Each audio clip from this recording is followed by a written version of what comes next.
एक अधूरी मोहब्बत भाग पहली मुलाकात। अमृता अपने कॉलेज की सबसे होशियार छात्रा थी।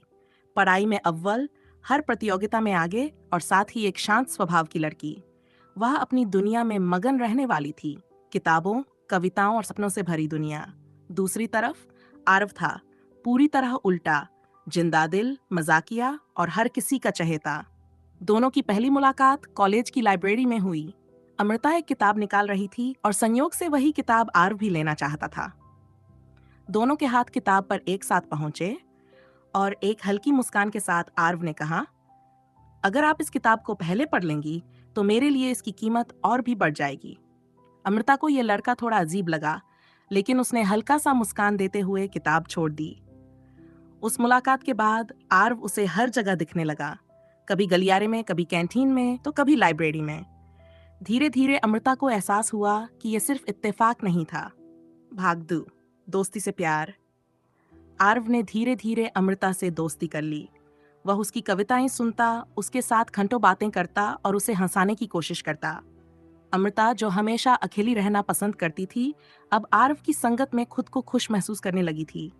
एक दिन कॉलेज की टेरेस पर बैठे हुए आरव ने अमृता से पूछा, तुम्हें कभी किसी से प्यार हुआ है? अमृता ने हल्की मुस्कान के साथ कहा, शायद नहीं, या शायद मैंने कभी इस बारे में सोचा ही नहीं। आरव ने उसकी आंखों में झांकते हुए कहा, कभी सोचकर देखो, क्या तुम्हें मेरा साथ अच्छा लगता है? अमृता चुप रही। शायद वह इस सवाल का जवाब खुद भी नहीं जानती थी, लेकिन उसके दिल की धड़कनों ने उस दिन एक नया सुर छेड़ दिया था। कबूलनामा। समय बीतता गया। अमृता और आरव की दोस्ती गहरी होती गई, लेकिन आरव चाहता था कि अमृता भी अपने दिल की बात माने। एक दिन कॉलेज के आखिरी दिन आरव ने अमृता को बगीचे में बुलाया। उसने फूलों से सजी एक किताब अमृता के हाथ में रखी और कहा, मैंने हमेशा चाहा कि तुम मेरे साथ रहो। अगर तुम्हें भी ऐसा लगता है तो ये किताब रख लो, वरना इसे वापस दे देना। अमृता ने कांपते हाथों से किताब खोली। उसमें एक चिट्ठी रखी थी, तुम्हारे बिना सब अधूरा है। अमृता के आंखों से आंसू गिर पड़े।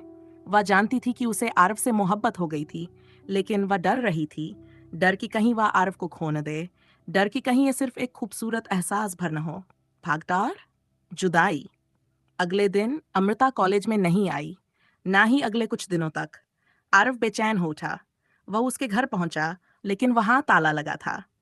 पड़ोसियों ने बताया कि अमृता का परिवार अचानक शहर छोड़कर चला गया।